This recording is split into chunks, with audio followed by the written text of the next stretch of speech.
చిన్న ఒకటే నిమిషం అధ్యక్ష, ఒక చిన్న కథ చెప్పిన ఉపన్యాసాన్ని ముగిస్తా అధ్యక్ష. ఓన్లీ 1 మినిట్ అధ్యక్ష. పంచతంత్రంలో చిన్నయ్య సూరి గారు చెప్పిన కథ అధ్యక్ష. ఇది పంచతంత్రంలో చిన్నయ్య సూరి గారు చెప్పిన కథ అధ్యక్ష. ఒక నక్క ఆహారాన్ని వెతుకుంటూ ఊర్లోకి వచ్చిందట అధ్యక్ష. అక్కడ రజకులు ఉపయోగించే నీలి రంగు ఉన్న తొట్టిలో పడిపోయింది. ఆ నక్కకి ఏమైపోయింది, ఆ తొట్టిలో పడితే ఆ నక్క ఒంటి నిండా నీలి రంగు అంటుకున్నది.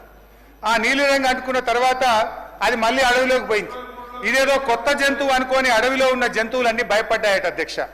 ఈ నక్క కూడా ఇదేదో బాగుంది, అందరు నాకు భయపడుతుందని నేను దేవుడు పంపిన దూతను, ఈ రోజు నుంచి నేనే మీకు రాజును అని ఆ నక్క అన్నదట అధ్యక్ష. జంతువులు భయంతో అంగీకరించాయి. ఆ నక్క జంతువులను అనేక రకాలుగా కష్టపెట్టే భరించాయి అధ్యక్ష. ఒకరోజు ఆ నక్క పెద్ద సభ పెట్టింది, కొత్త చట్టాల గురించి చెప్తుంది. అంతలోనే పెద్ద వర్షం పడి ఆ నక్క అంటిన నీలిరంగంతా కరిగిపోయింది.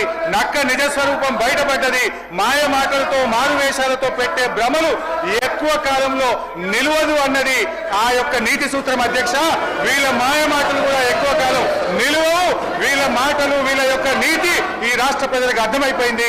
జై తెలంగాణ, జై కేసీఆర్.